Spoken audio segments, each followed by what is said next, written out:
arduamente contra a incapacidade momentânea de improvisar virtudes não cultivadas.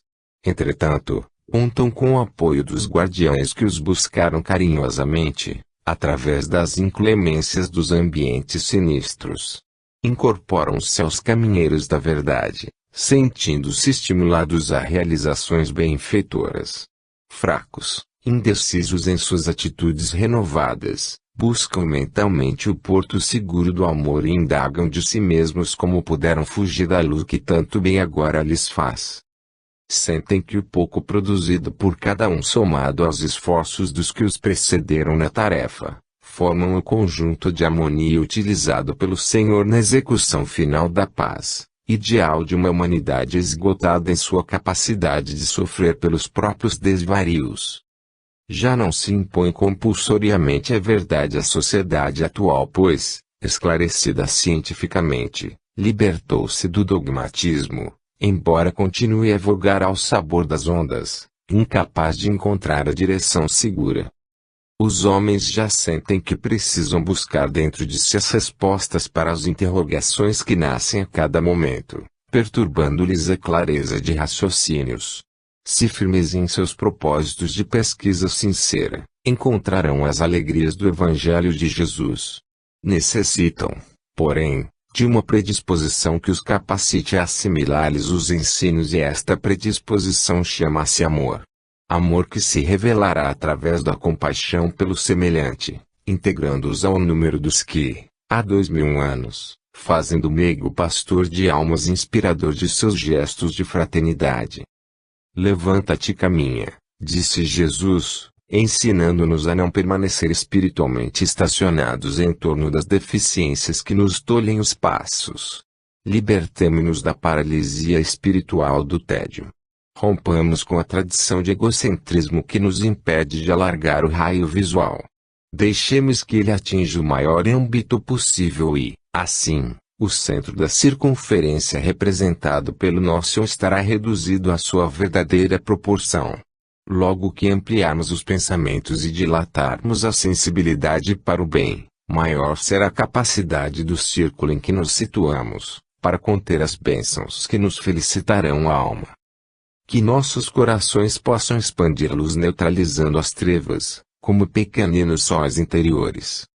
Por mais obscuros que vos sintais, dai ao máximo amor de que vos sentirdes capazes. Trabalhai, mesmo que vos tolham, frequentemente, os sentimentos negativos de inferioridade. São ressurgimentos de culpas passadas, ameaçando encobrir vossos bons propósitos. Fazei-vos surdos aos apelos da retaguarda e segui adiante. Clamam contra vós aqueles que não compreendem os objetivos mais nobres. Deixai-os entregues à sua faina inglória e segui avante resolutos. O Senhor vos espera no caminho. Acena-vos e deixa que sigais ao seu encontro. Desceu à terra como o pastor procurando a ovelha desgarrada. Acarinhou-a, instruiu-a, fê-la sentir seu amor. Voltou-se então à estrada real da vida e espera-a, renovada em suas disposições de servi-lo. Que importa tenhamos seguido atalhos ínvios onde o compassivo nos veio buscar. Seu olhar agora se fixe em nós convidando-nos a segui-lo, sem esmorecimento.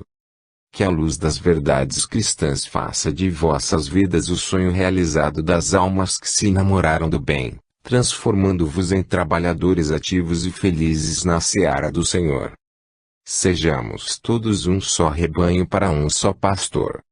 Que se generalize a atividade em suave e alegres cantem uníssonos que os servem com ardor, sejam os últimos ou os primeiros a incorporar-se às falanges do amor.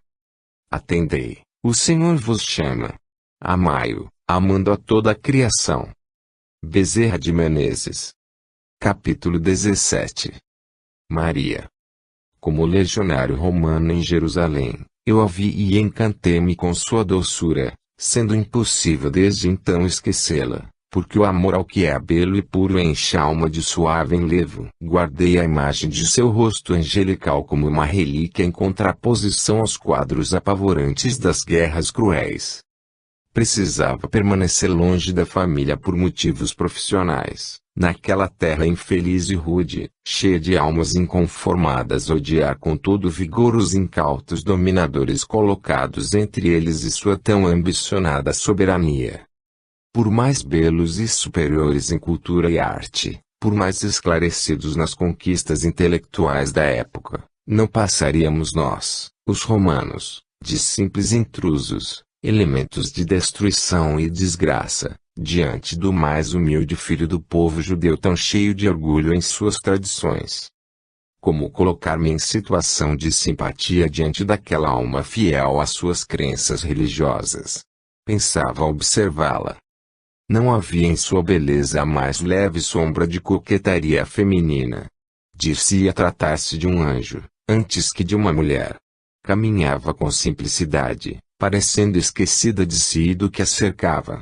Digna filha de um povo que se dizia escolhido, seu próprio ser encarregava-se de clamar que era um ente cheio de nobreza. Por muitos anos não pude esquecê-la. Instintivamente, estabeleci a comparação entre sua imagem e a de qualquer outra mulher que surgisse em meu caminho. Entretanto, encontrei um sincero amor na companheira que o destino me concedeu. Com seus cabelos ruivos, seus olhos claros e suas mãos carinhosas encheu minha vida de paz. Fui feliz e pude viver normalmente, cercando-a das atenções que alimentam um amor fiel na esposa dedicada. Lembrava-me do meu sonho de rapaz como de um romance lido, que permaneceu na esfera mental, como recordação agradável.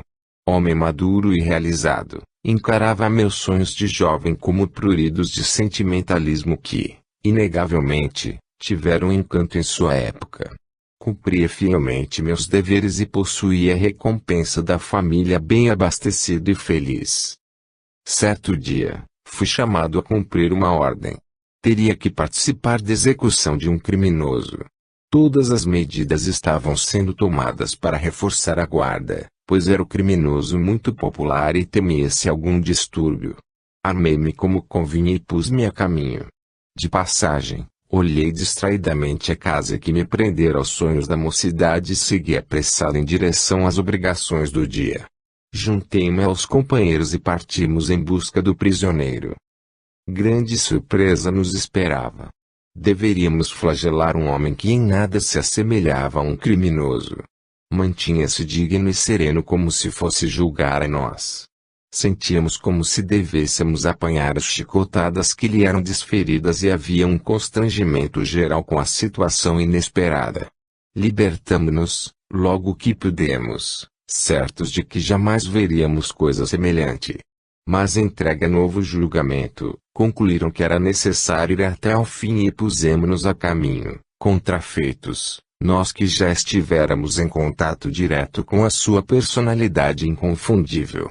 Não entendíamos bem a finalidade daquilo, mas era preciso obedecer. Seguimos através as ruas da cidade onde a multidão nos cercava. Foi terrível aquele dia. Parecia que todos os espíritos malignos saíram às ruas e nós éramos seus mandatários. Mais adiante paramos para auxiliá-lo a levantar-se de sob o peso da cruz que carregava e, com a rudez exigida pela situação, fizemo-lo caminhar novamente. Eis que surge, do seio da multidão, um grupo de mulheres e paro estarrecido. Vejo, com o semblante transtornado de aflição e carinho, aproximar-se de nós eleita de meu coração. Sinto-me imediatamente na condição do mais horripilante dos carrascos. O impulso de simpatia que me despertara o condenado transforma-se instantaneamente em horror por mim mesmo e tenho ímpetos de fugir. Quero correr a socorrê-lo e não tenho coragem. Permaneço qual estátua a observar a cena. Uma das mulheres aproxima-se do condenado e enxuga-lhe o suor e o sangue, beijando-lhe as mãos crispadas de dor e sofrimento. Neste momento alguém mais rude da comitiva executora afasta, asperamente, as recém-chegadas. Eu permaneço imóvel. Não fosse o horror da cena, creio que todos teriam notado meu estado de estupor. Procuro reagir, mas já não consigo olhar para o que faço. Meu pensamento está fixo na mulher que vi, a donzela meiga transformada em estátua viva de dor. Como poderia ajudá-la? Sustar a condenação era impossível. E eu que ansiara, no passado, por estar junto a ela, desejaria que não me visse e que não estivesse presente. Não ousava sequer fitá-la, eu que sonhara com a sua presença e pusera em suas mãos a condição única para ser feliz na terra. Observei-a para que não fosse desrespeitada.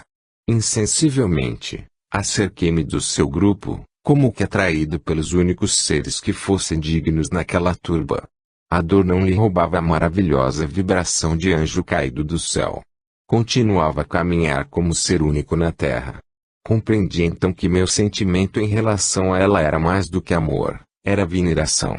Por que destino cruel aquela que seria digna de figurar entre as primeiras de seu povo via-se assim espezinhada pela situação aviltante de mãe de um criminoso, embora tão sereno em sua dor? Que problemas intrincados a teriam conduzido a sofrer desta forma? Doeram-me as pancadas percutidas pelo martelo no madeiro da cruz. Sentia-me arrasado ao pensar como estariam penetrando fundo em seu coração feito para amar e não para ser trespassado por uma dor tão cruel. De pé, entre outras mulheres, parecia que carregava sobre si toda a dor do mundo e eu desejaria prostrar-me diante dela, implorando-lhe perdão para os que a faziam sofrer assim. Não sabia quais as culpas de seu filho, mas estava certo que a ela nada poderia ser inculpado.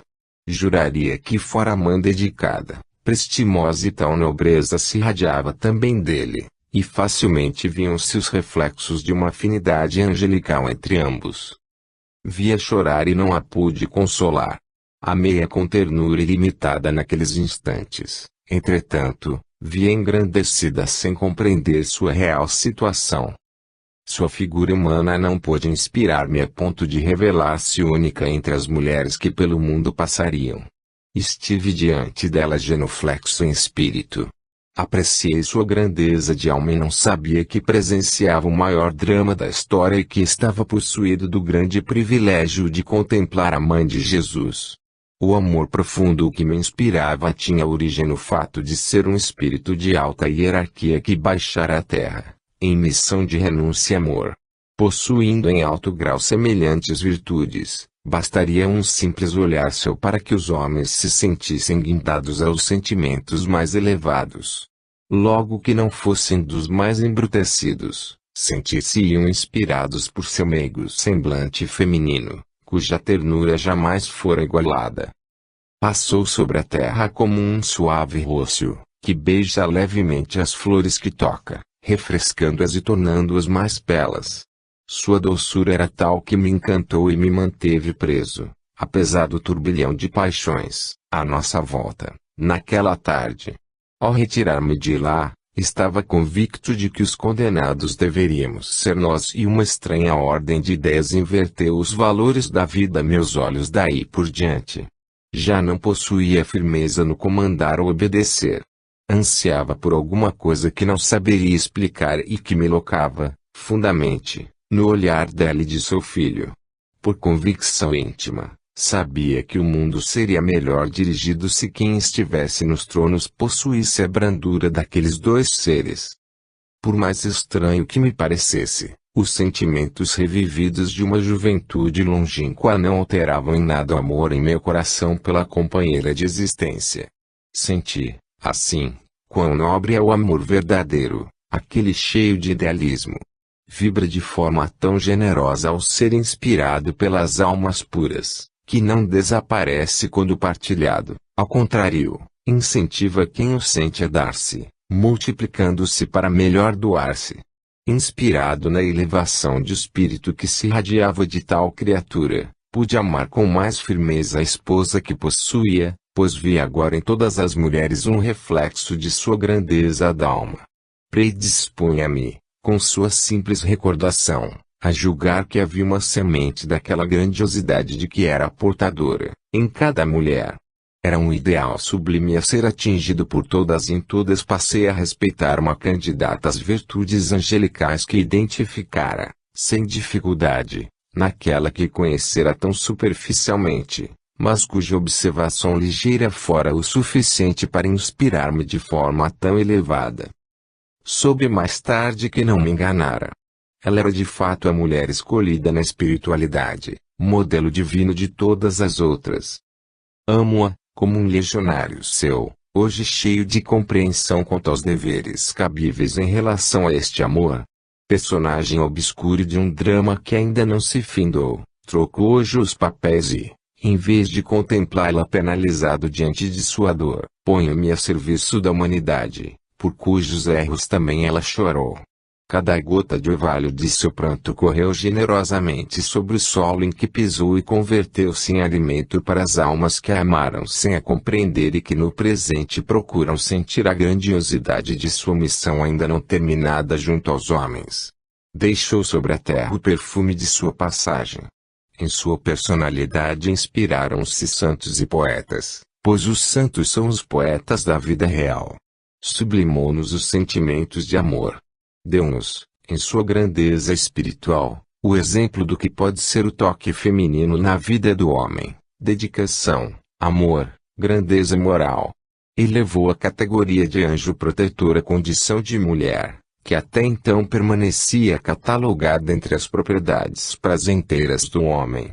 Enfim, despertou entre nós o sentimento de grandiosidade que existe na missão de ser mulher ao cuidar, com suas frágeis mãos, daquele que tem nas suas a orientação do mundo. Que mais belo destino poderão as mulheres desejar desde então do que, com sua aparente fragilidade, servir de sustentáculo para toda a criação? Que outro ideal do que construir, na obscuridade do lar e no silêncio do seu coração, o caráter dos que sairão pelo mundo a servir, tendo a coluna mestra de seus sentimentos sustentada pelas vigas do amor que aí foram introduzidas por doce influência materna. Colaboradoras da vida, despertai para a grandeza de vossa situação. Sois as preciosas empresárias do Senhor. De vossas escolas anônimas de amor saem, gerados em carne e em espírito, os embriões do futuro. Libertai-vos das falsas concepções da época que buscam destruir os nobres sentimentos femininos envolvendo-vos na perseguição de situações privilegiadas no terreno da animalidade. Os que sustentam que sois instrumentos de seu prazer exclusivista ignoram as sementes de vida superior que existem em vós. Mostrai-lhes que não sois somente agradáveis aos olhos, fazendo-os sentir que possuís aquele suave encanto que não sabem ainda avaliar, para compreender com exatidão a vossa condição feminina. Negai-vos a estacionar na condição animalesca que vos querem restringir. Irradiai às suas almas a grandeza do espírito negando-vos a submissão aos encantos fáceis da vida. Dai-lhes testemunhos suficientes de altruísmo e amor, repetindo-lhes a saciedade, que a esta missão tudo sacrificareis, pois viestes ao mundo para dar, a quem desejar, a oportunidade de vida e progresso que recebestes ao serdes recolhidas em vossos lares pelo aconchego do amor materno. Bradai aos quatro cantos do mundo, somos mães. Esta é a missão que nos enobrece. Tudo o mais é secundário e virá por acréscimo. Como tal, sentimos-nos mandatárias imediatas do Senhor, pois entre Ele e nós há ligar-nos a condição de criadoras e mantenedoras da vida. Que nos respeitem e que nos amem, por verem em nós as intermediárias e zeladores da existência. Um humilde servo de Maria, Dracus. Capítulo 18. O lar. Célula viva da sociedade, produz em seu interior os movimentos e reações necessários à manutenção do conjunto a que pertence. Às primeiras horas de sua formação, exala-se caricioso perfume dos elementos de amor que lhe são introduzidos. Há entusiasmo, alegria, esperança. Sorriem os que tomaram a si a tarefa de sustentá-lo, certos de todas as realizações na preservação da paz e da felicidade. Paira em torno deles uma vibração de alegria, produzida pela capacidade de sintonia de corações positivos com tudo que se conserva em faixa vibratória semelhante. A felicidade e a paz são recebidas como coisas naturais, e somente serão devidamente valorizadas quando a luta se introduzir como companheiro indesejável neste reduto do amor, a perturbá-lo, forçando-o a abandonar sua tranquilidade, a benda disciplina do universo. As primeiras vibrações de amor em torno do lar que se inicia, surge no coração dos cônjuges o desejo de ver realizado, objetivamente, algo que comprove a capacidade criadora de suas vidas. Como um raio de sol, penetra o príncipezinho, amado e acarinhado, em seu reino de ficção. Nada mais será aí realizado sem consulta prévia aos interesses do novo hóspede. Quem ousaria contrariar a dedicação dos que lhe deram ser? Esquecidos de suas predileções anteriores, dão seu trabalho feliz, cercando de atenções e carinho a obra do amor que lhes surgiu no cenário da vida. De seu caráter, de seu futuro, nada conhecem. Dão-se com inteira dedicação ao pequenino ser e esperam que em amor lhes seja possível continuar a viver e servir. Nada lhes arrefeça o ânimo. Renunciam ao sono, nos passeios, às vaidades e acham-se santificados em suas puras intenções. Trouxeram ao mundo uma célula divina, que lhes enche de bênçãos a existência. Amam a vida que lhes atendeu aos mais íntimos anseios da alma. Passa-se o tempo com seu cortejo de renúncias. À proporção que o trabalho aumenta, diminui a possibilidade de repouso, de alegria despreocupada de lazer. As horas antes dedicadas à palestra repousante e feliz, terão que continuar indefinidamente no rol dos momentos de árdua atividade a benefício da sustentação da paz comum. Quem é o esposo? Quem é a esposa? Células geradoras e mantenedores da vida. Se souberem interpretar devidamente o papel que a vida lhes outorgou, é chegado o momento de se sentirem realizados, pois há um programa de imensa beleza traçado pelo Senhor àqueles que pretendem desfrutar os benefícios da bendita simbiose de almas no matrimônio. São parceiros de uma atividade abençoada que os glorifica, instrui, eleva e dignifica. Aprenderão a dar e, após se verem espoliados por amor, fitar-se-ão nos olhos sentindo a felicidade do dever cumprido. Serão intensamente felizes se compreenderem a infinita grandeza que existe em serem os substitutos do Pai junto a quem deles tudo espera. Há um universo dentro de cada lar. A grandiosidade da criação em seu esplendor não poderia caber, é certo, nos limites estreitos de uma pequena morada terrestre. Porém, se observarmos o fenômeno da formação de um lar, veremos que há na realidade aí uma reprodução do universo, de tal grandeza espiritual, que ainda não foi alcançado pela maioria dos homens. As virtudes de que são portadores os espíritos de alta hierarquia têm seu embrião nas pequeninas vitórias de todos os dias. Quem poderá ser um anjo de luz em missão de amor e renúncia, se jamais tiver vibrado em um início dessa virtude pela dedicação a seu núcleo familiar? Como poderá vencer as distâncias interplanetárias com a alma risonha e feliz, se não tiver antes aprendido a percorrer pacientemente os quilômetros incontáveis, entre a sala e a cozinha, entre o quarto do doente e a enfermaria que lhe fornecerá os recursos de alívio? Neste humilde vai-vem, consolidam-se as virtudes do espírito. Muitas almas que a ele se entregaram, robustecendo de forma feliz as próprias vibrações de paz, voltaram espontaneamente a repetir os exercícios de paciência e sacrifício que lhe proporcionaram as alegrias do esquecimento de si mesmas. Amaram de tal forma o lar como instituição elementar do amor, que a ele novamente se prenderam felizes, como particulares integrantes de paz da grande sinfonia que envolve a terra.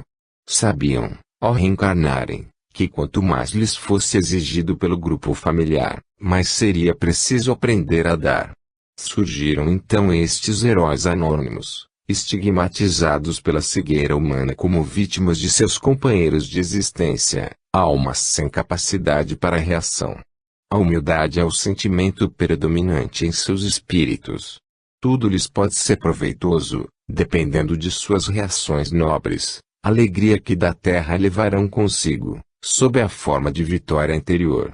Conhecem a alegria real, pois embora pareçam escravos de obrigações penosas, estão libertos das paixões que agrilhoam a alma ao longo da vida. Trazem a coroa de espinhos que aparentemente lhes foi imposta, mas na realidade um laurel de luz, irradiação da mais nobre de todas as virtudes, a renúncia por amor. Dirão muitos que são seres de visão acanhada, ignorando que assim vivem porque não saberiam entregar-se à faina glória das paixões vis. Experimentai, mesmo mentalmente, examinar as reações que tomariam de chofre nobres almas cheias de sabedoria e paz, se submetidas a ebulição semelhante.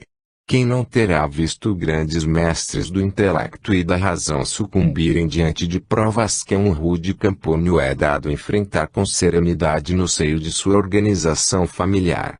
Seria a força da resignação produto da ignorância? Ou elevar-se aos píncaros da razão na afirmação de autossuficiência intelectual terá produzido o atrofiamento da humildade e da confiança na justiça do Eterno? Um halo de luz vibra com calor em cada lar harmonizado, pois existem aí autênticas vitórias do Espírito. São mandatários de Deus aqueles que conseguem harmonizar forças heterogêneas a benefício do progresso geral.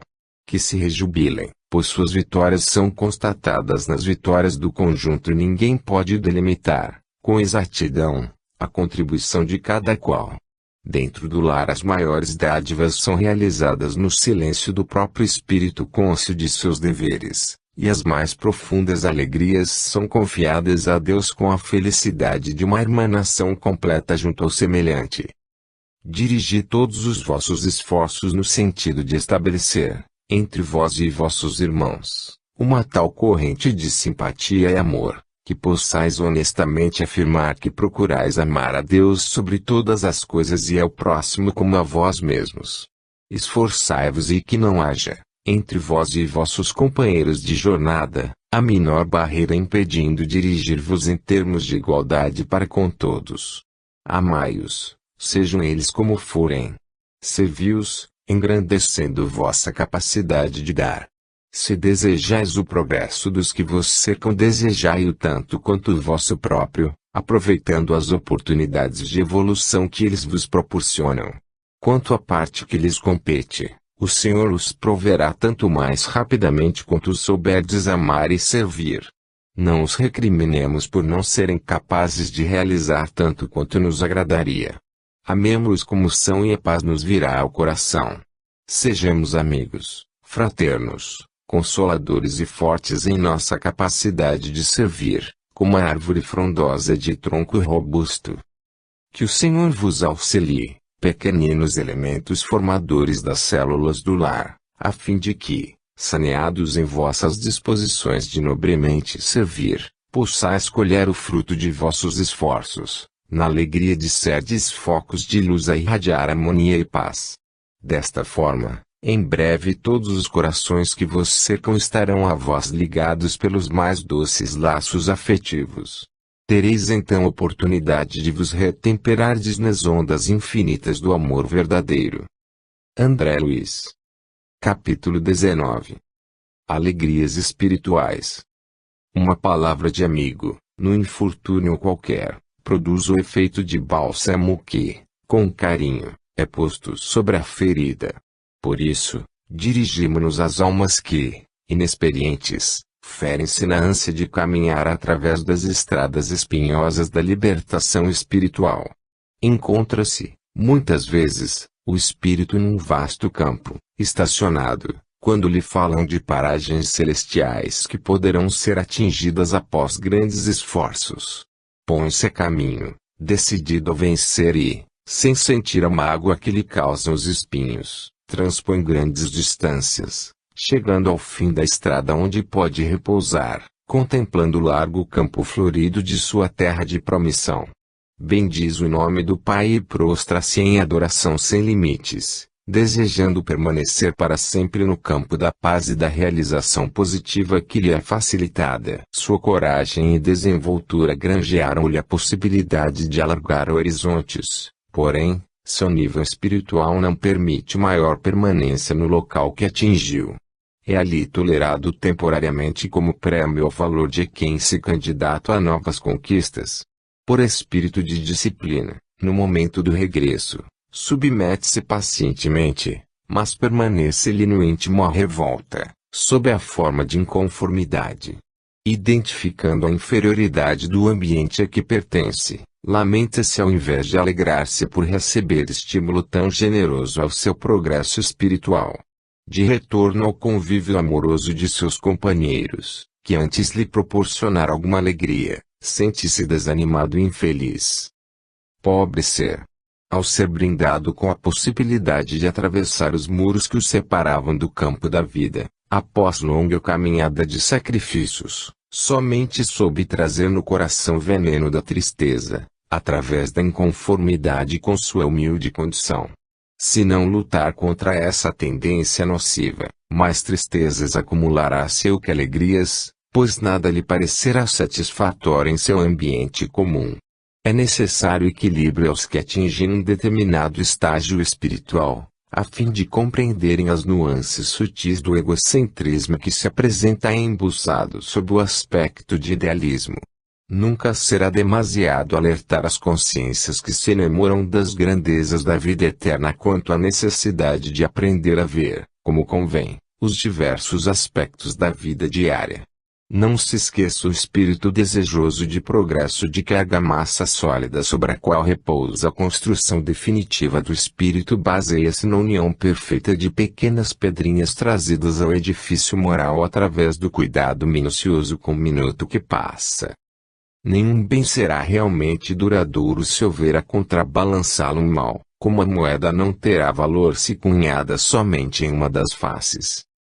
Comprova-se o real valor do discípulo pela capacidade de enfrentar com galhardia as mais diversas situações. Aquilataremos de sua evolução na capacidade que testemunhe de produzir, nos olhos alheios, o reflexo das alegrias que refulgiram nos seus. Que sorri ao ver sorrir, que ame como é amado pelos que lhe estão à vanguarda. Somente quando se mostrar capaz de receber as dádivas materiais e espirituais sem desequilíbrios poderá candidatar-se a maiores aquisições. Que acarinhe, abençoe, ame os que lhe seguem os passos, como um meio de mostrar-se grato a quem lhe faz o mesmo. Não como uma necessidade de retribuição, mas como um exercício de aprimoramento das próprias vibrações. Quando se aconselha a gratidão ao Pai, não há aí uma indicação de personalismo no Ser Supremo. Ensina-se o aprendiz a integrar-se à felicidade de servir. Recomenda-se que dê como recebe, para que sinta a realidade de que, muito mais se beneficia quem dá, do que quem estaciona na condição receptiva através de uma falsa noção de conveniência. O processo indicado para a aquisição da alegria espiritual permanente é recebê-la nos momentos de júbilo e transmiti-la através do trabalho árduo àqueles que não a conhecem. No esforço de conservá-la para despertá-la em alguém, teremos conseguido multiplicá-la dentro de nós. Orai e meditai. Após, felicitai-vos com o testemunho de amor. Quando orais ou vos entregais ao trabalho espiritual, alargam-se vossos horizontes, pois procurais colocar-vos em situação de igualdade, perante Deus, em relação a vossos irmãos, elevando humildemente vossos corações. Estendei estas vibrações a todas as horas de vossa vida para que estejais em constante prece, por atos e palavras. Que não haja um hiato. Que as vibrações e palavras, sigam-se as ações. Ponde à prova o que afirmamos. Esquecei-vos de todas as indagações em torno de vossa paz e ocupai-vos, com amor, a fazer a dos outros no que vos for possível. Tudo mais é supérfluo porque inconsistente, se nesse desejo sincero de harmonização com a vida não estiver baseado. Todo esforço que não vier de um anseio de real integração no conjunto da vida será um desviamento do objetivo principal. Será necessário então construir estradas de retorno que lhe adiarão o momento de alcançar a paz. As alegrias espirituais intensas são trazidas a título de estímulo ao esforço de integração harmonizada com as situações da vida, que só é possível através do esquecimento próprio e do desejo constante de produzir efeitos semelhantes em nossos irmãos mais próximos. Graças a Deus. Nicanor. Capítulo 20. o sexo como instrumento de purificação e engrandecimento da alma. Nesta hora em que a humanidade se volta para os valores materiais como única fonte de bem-estar, na esperança de obter felicidade por meios inadequados, é oportuno examinar, sob o aspecto real, um dos instrumentos mais capazes de desvirtuar-se em mãos inábeis, o sexo. Através dos milênios vem o homem cavalgando, com maior ou menor êxito, a limária de seus instintos, desprezando-os ou superestimando-os, mas raramente se dando conta da poderosa força motriz que leva consigo e, mais dificilmente ainda, sentindo o verdadeiro objetivo a que se destina.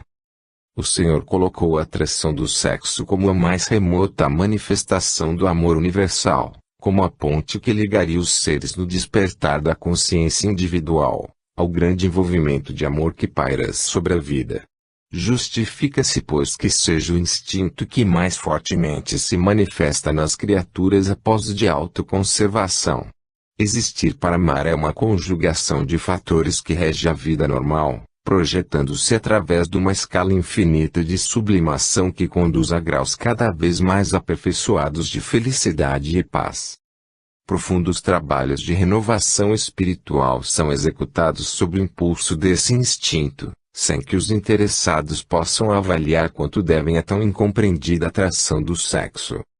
Por ser a força mais generosa da vida, inebria o homem, a ponto de distraí-lo do objetivo real a que se destina e, geralmente, só após profundas desilusões, sente-se ele capacitando a raciocinar sobre a forma adequada de aplicá-la.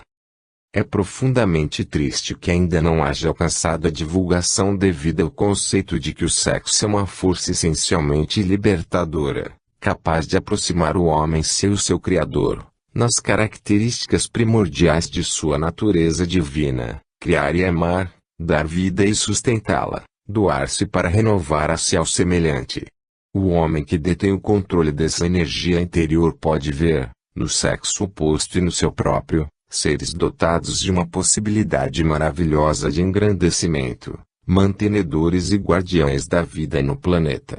Esta função precípua do instinto iluminado pela razão.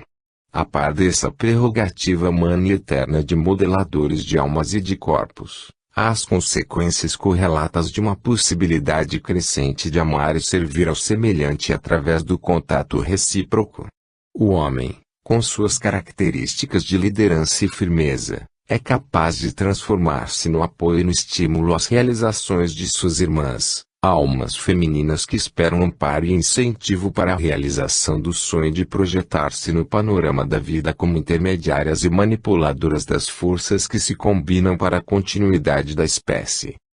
Desse contato recíproco, em que cada qual deve dar-se para possuir, surge o jogo de forças morais e espirituais de transformar, sublimando, as características individuais, numa necessidade crescente de assimilação e reajustamento. Não sabemos a qual dos dois aspectos atribuir maior realce, maior valor, se a reprodução em si é uma possibilidade de reajustamento recíproco, no estreito contato estabelecido entre os seres que a ela se entregam. Mesmo aqueles que obedecem ao instinto de forma elementar, sem noção do seu elevado teor de espiritualidade, não escapam à influência educativa do convívio humano, a despertá-los para os princípios básicos do sentimento, degrau inicial para uma introdução aos valores eternos do espírito. Como crianças atraídas à escola pelos folguedos, assimilam os ensinamentos de que ela é pródiga e, em breve, ver-se-ão promovidos a um grau superior de compreensão, sem mesmo se aperceberem.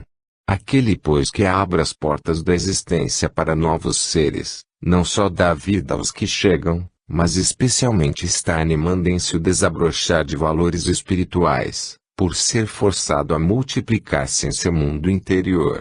Molda seus acontecimentos, crescendo, à proporção que o tempo passa, na formação de um corpo de ideias e criações próprias, como se fosse, aos poucos, gerado para uma nova existência espiritual no seio generoso da vida. Infelizmente, porém, há duas formas de deturpação interior do instinto, provindas da incompreensão causada por uma distorção psicológica. Uns perdem de vista os valores eternos dessa força espiritualizante, outros, por sentirem sua intensidade, passam a temê-la tolhendo indefinidamente, negando-se a reconhecer a possibilidade de evoluir ao seu impulso. Em ambas essas formas, o espírito encontra-se desviado. Na primeira, nega-se a evoluir, estacionando no terreno das sensações animalizadas sem aspirar à essência divina dos valores eternos que se ligam a um fator essencialmente temporário e instável, o instinto sexual. Desnudam a grande verdade da vida de sua força espiritual contemplando-a qual estátua morta, incapaz de transfigurar-se. Perdem o doce milagre da sublimação do amor, não ultrapassando a fronteira que separa a felicidade material da felicidade do espírito. Que dizermos àqueles que se fecham à influência da carne por temor de enfrentá-la? Estarão desenvolvendo as forças de repressão, aplicando suas energias num sentido de reter e não de sublimar e desenvolver.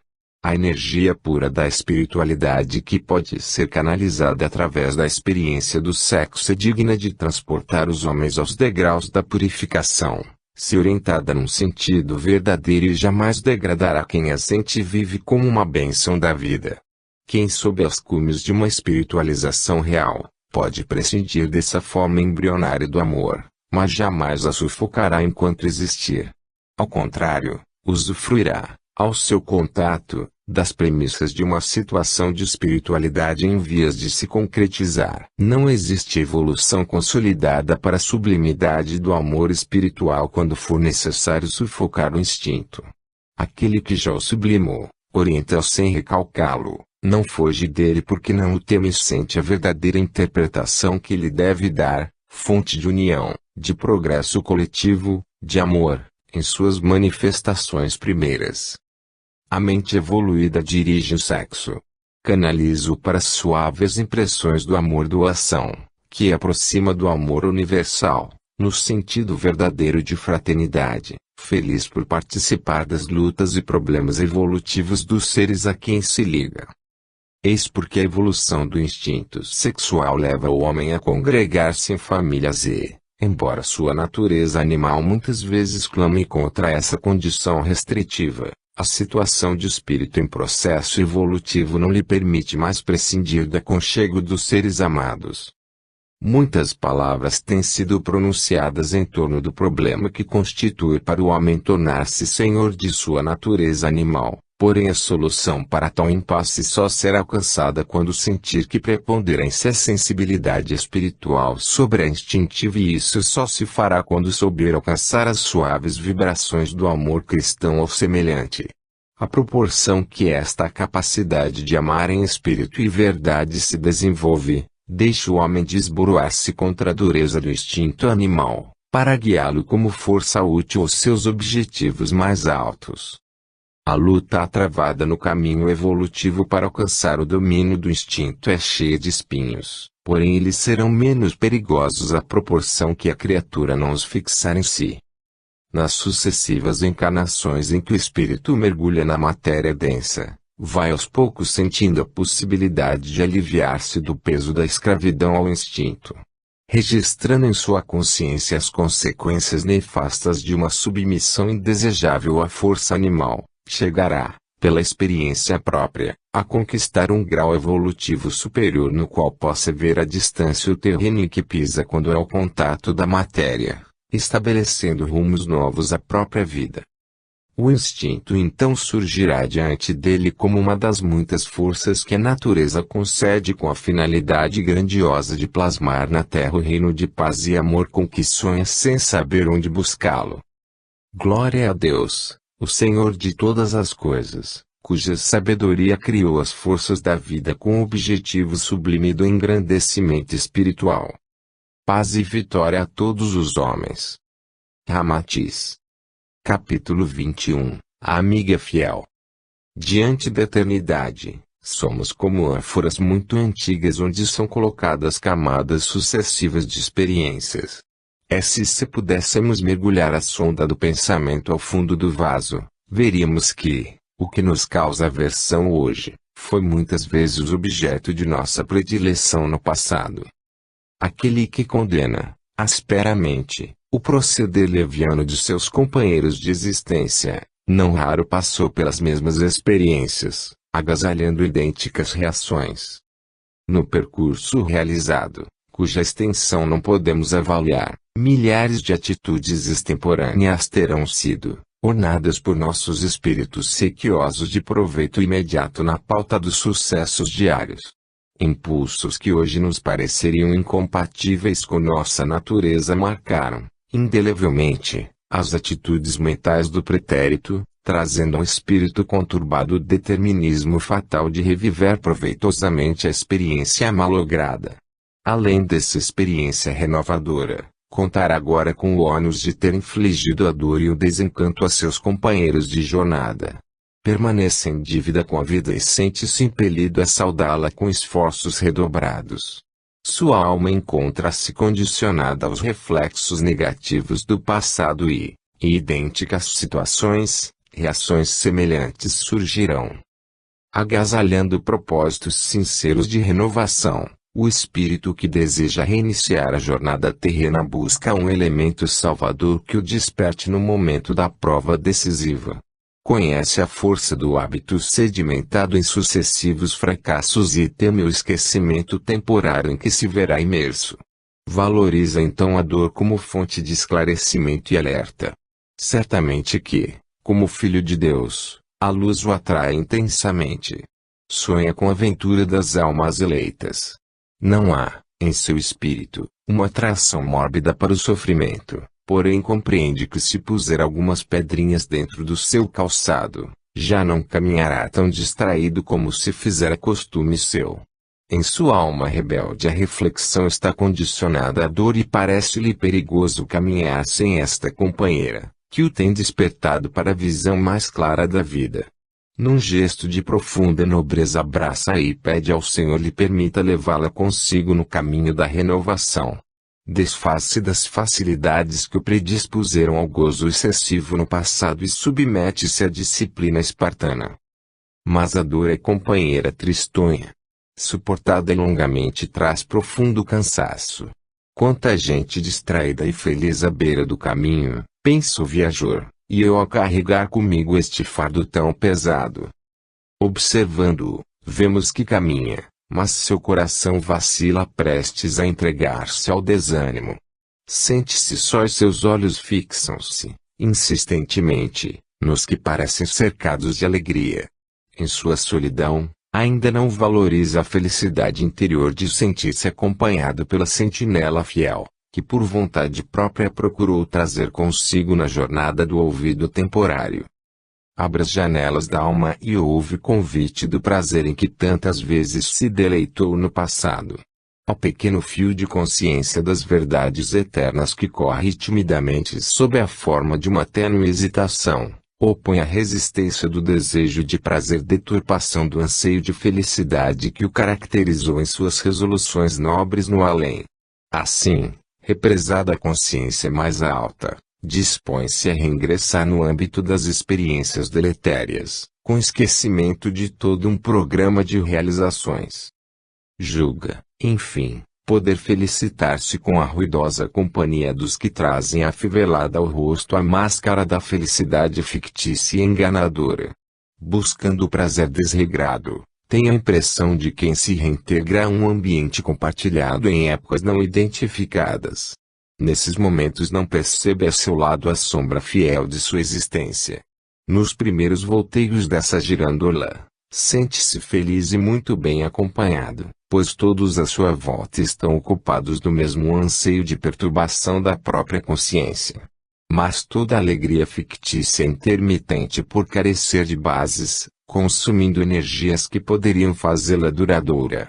Atingindo este estágio, a alma é compelida a deter-se para a renovação de forças e contempla insensivelmente o que a rodeia. Observa o mesmo fenômeno em seus companheiros. Cada um deles tem ao lado uma sombra igual àquela que o acompanhou sempre pela vida, produzindo-lhes os mesmos sinais de tristeza. Admira-se de que não as pudesse ver logo.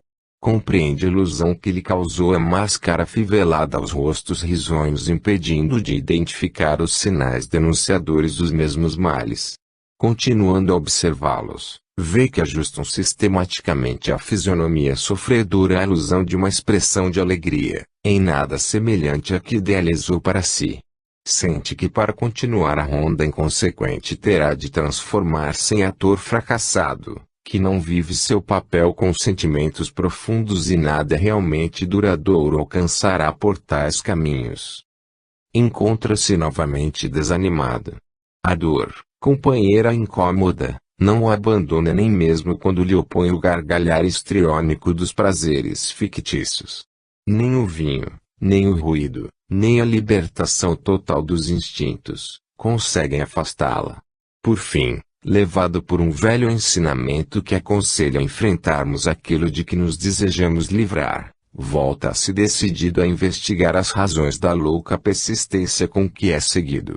Está decidido a desafiá-la e, com todas as energias reunidas, liberta-se afinal de tão incômoda perseguição. Encara revoltado, enfurecido, sentindo-se lesado em sua felicidade pessoal por um mórbido instinto de perseguição, reúne energias para a reação. Volta-se colérico e, ao fixá-la, para admirado. Esperava encontrar um feroz Mefistófeles, façanhudo e irônico, e vê-se à frente de uma triste sombra de olhos lacrimosos e atitude perdida de desânimo. Desarmado em sua violência, interroga-a quanto aos seus propósitos, e ouve, com espanto, que ela é sua escrava. Espera, pacientemente, o dia em que seu senhor a libertará. Através de milênios o vem seguindo, fielmente, como serva humilde. A cada experiência vivida, sobre seus ombros, novos fardos são lançados e mais pesada se sente. Terminada a cegueira temporária das encarnações, dá-se o reencontro mais nítido em que seus préstimos são devidamente valorizados, porém, diante do esquecimento compulsório da nova existência, sente-se repudiada e esquecida. Incalculável é a admiração de seu impulsivo interlocutor. Vê-se impossibilitado de continuar a guila por um delito cujas consequências só ele cabe sanar. Jamais semelhante ideia lhe passara pela mente e reconhece que estivera sempre empenhado em fugir a qualquer investigação honesta. Sente-se humilhado e pequenino em sua inconsequência. Aquela sombra já não lhe causa aversão. Responsabilizado, suas fibras de honestidade começam a despertar, num chamamento interior para a análise de seus atos. Fará uma parada procurando aliviá-la de seu peso, já que a ele cabe a culpa de permanecer oprimida e infeliz. Surgem alguns traços de altruísmo e os primeiros passos são dados no caminho da redenção. Despertou em si o sentimento do dever e através dele encontrará a alegria sonhada. E saem, ambos, em busca de novos caminhos nos quais ele permanecerá a seu lado, a princípio pelo sentimento de honra, e após algum tempo, pelo prazer, antes desconhecido, de consolar os tristes e oprimidos. Conseguirá enfim levar a cabo sua missão e, após reconhecer a dor como amiga insubstituível, libertando-a de seus fardos, correrá a mostrá-la, como um troféu de luz, a todos aqueles que ainda não a puderam entender. Exibi-la como conquista máxima de sua vida, concitando seus companheiros a um exame profundo da própria situação. Será um pioneiro entre aqueles que ficaram para trás. Dirão que a nova máscara afivelada ao rosto transforma de tal maneira que é quase impossível identificá-lo, mas não resistirão à curiosidade de examinar-lhe as novas condições de vida. Grande surpresa os espera, pois encontraram alguém cuja satisfação serena não se desfaz, sendo já impossível para ele alcançar os extremos da alegria inconsciente seguida da tristeza da depressão. Indagando dos processos que utilizou para conseguir tal resultado, receberão como resposta: consultem as sombras que os seguem. Julgam-no louco. Como poderá uma sombra trazer tranquilidade a alguém? Explica-lhes então o trabalho a que se entregara junto à sua própria dor e, após, apresenta resplandecente de luz aos olhos estupefatos dos que a conheceram como escrava infeliz e obscura.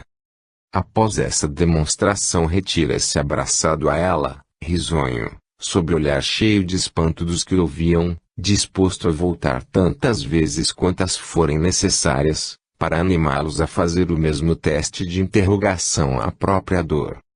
Após essa demonstração retira-se abraçado a ela, risonho, sob o olhar cheio de espanto dos que ouviam, disposto a voltar tantas vezes quantas forem necessárias, para animá-los a fazer o mesmo teste de interrogação à própria dor. Emmanuel. Capítulo 22, Vitória. Em nome do Senhor está terminada a primeira parte deste pequenino esforço realizado por indicação nossa, a quem serve com o desejo de acertar. Na pauta das atividades humanas, muitas realizações positivas esmaecem, antes mesmo de atingir o vigor inicial, dissolvidas pela insegurança no querer e no sentir. A segurança que propicia a vitória exige esforços constantes de perseverança dirigida com um objetivo único. Ao tentar caminhar na estrada da realização em sentido oposto ao que até então se dirigia, precisa o aprendiz usar persistentemente o ariete do pensamento firme contra as muralhas da incompreensão, por ele mesmo construídas no passado invigilante. Para nós que procuramos cercar de carinho toda a virtude iniciante, torna-se muitas vezes impossível evitar um prolongado hiato entre duas fases de produção construtiva, em virtude de ser propriedade exclusiva de seu possuidor a chave do pensamento, que aciona a ponte movediça dos sentimentos, propiciando ou retendo a passagem das verdades eternas pelo canal da inspiração. Através do trabalho de esclarecimento espiritual, o Senhor nos permite colocar no extenso campo de sua seara várias sementinhas e, com o correr do tempo, temos a satisfação de vê-las apresentar os primeiros indícios de transformação. Em um prodígio de força vital, prenúncio de germinação, desfaz-se a casca do seu envoltório, permitindo a fixação ao solo, com a consequente possibilidade de desenvolvimento completo. É quando a alma começa a esquecer-se de si mesma, lançando fora de seu antigo envolvimento de pensamentos egoístas, as raízes de um desejo sublimado de servir. Julgareis que daí por diante realizará livremente e essa impressão também lhe chega, mas em breve sentirá que para afirmar-se tem de vencer a dureza do solo nem sempre preparado pela chuva benfeitora do amor. Suas raízes terão de contornar as pedras do endurecimento moral por seu livre arbítrio colocadas no solo em que agora deseja desenvolver-se. Há que renascer e recomeçar no terreno mal cuidado do passado, porém, a cada pequenino obstáculo contornado, sentir-se-á mais vigorosa. Na floresta intrincada das incompreensões humanas, coloca o Senhor o rio tranquilo da fé, para os viajores que desejarem chegar à meta sonhada.